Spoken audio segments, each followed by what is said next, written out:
Halo para siswa, kita lanjutkan penjelasan tentang kaidah kebahasaan teks deskripsi yang keempat dan kelima dulu ya, yaitu kata perimbuhan menasal dengan kata dasar berawalan huruf K, T, S, dan P. Selanjutnya, nanti kita akan membahas tentang kata depan dan huruf kapital. Kaidah kebahasaan teks deskripsi yang keempat adalah kata perimbuhan menasal dengan kata dasar berawalan huruf K, T, S, dan P. Mari kita lihat bagan berikut. Kata yang akan kita pelajari ada kata dasar, kata berimbuhan, dan kata depan. Kata dasar tentu kalian sudah tahu, yaitu kata yang utuh dan belum mendapatkan imbuhan apapun. Contohnya ada kata saya, kemudian ada kata makan, dan seterusnya ini ya. Kalau kata depan atau preposisi ini, nanti Bu Nani jelaskan di slide berikutnya. Sekarang, kita amati tulisan yang berwarna hijau ini, tentang kata berimbuhan.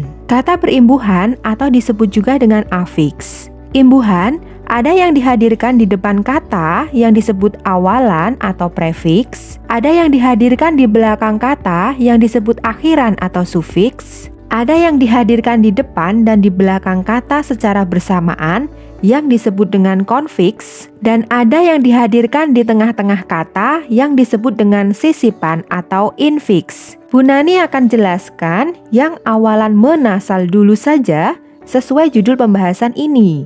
Untuk imbuhan yang lainnya, kalian bisa amati sendiri contohnya dengan cara menghentikan sementara video ini ya. Kembali ke imbuhan awalan atau prefiks. Kita fokus pada yang tulisan berwarna hijau. Ternyata awalan atau prefiks ini memiliki banyak jenis. Kita fokus pada imbuhan awalan menasal yang penulisannya me disertai dengan huruf N kapital. N kapital ini dibaca dengan kata nasal karena bisa diisi dengan huruf eng, n, eny, dan m. Jadi, imbuhan menasal ini bisa berbentuk meng, men, men, dan mem. Kemudian, apabila imbuhan menasal ini dihadirkan di depan kata dasar yang memiliki huruf K, T, S, dan P, maka huruf K, T, S, dan P itu akan luluh menjadi huruf eng,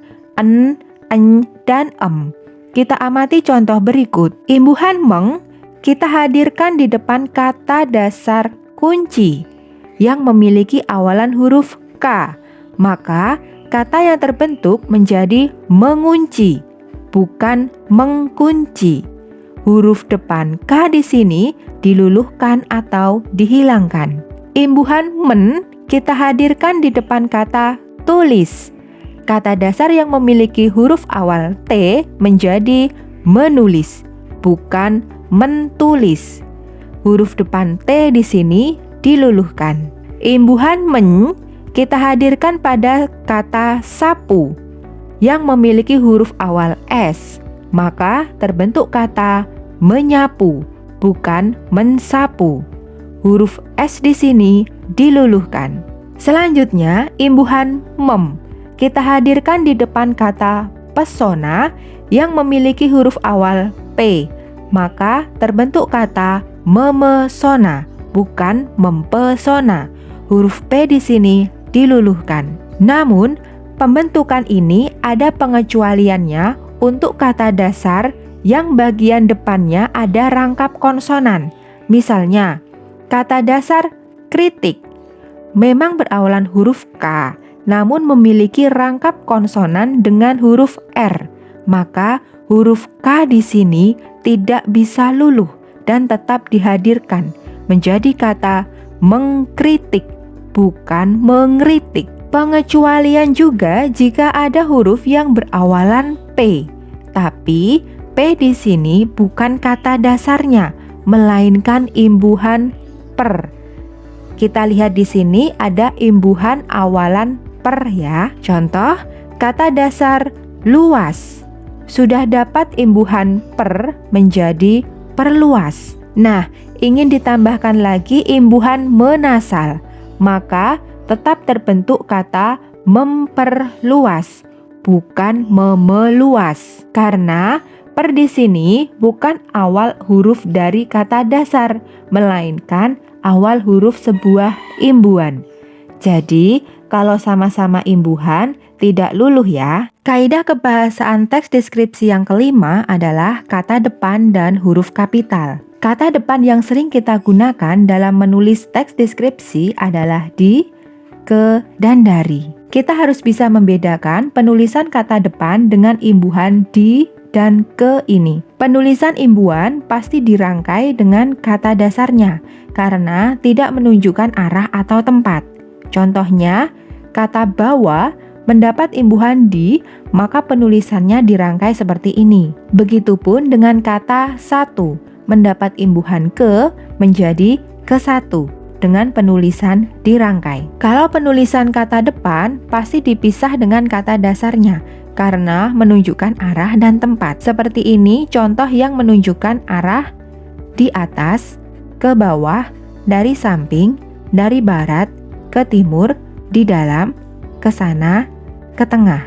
Kata depan yang menunjukkan tempat juga dipisah. Contohnya di rumah, ke sekolah, dari pasar. Oh iya, penulisan kata tanya di mana juga dipisah ya. Setelah memahami penulisan kata depan, selanjutnya ada kaitannya dengan huruf kapital. Huruf kapital disebut juga dengan huruf besar. Pertama, huruf kapital digunakan dalam penulisan nama geografis. Biasanya pada bagian awal teks deskripsi sering menjelaskan tentang lokasi suatu objek. Misalnya Pantai Parangtritis terletak di Kabupaten Bantul.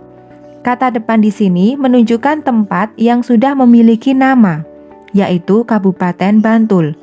Otomatis penulisan Kabupaten Bantul harus diawali dengan huruf kapital. Kalau kalian menulis Pantai Parangtritis terletak di selatan kota Yogyakarta, kata selatan tetap ditulis dengan huruf kecil. Lalu kota Yogyakarta ditulis dengan awalan huruf kapital.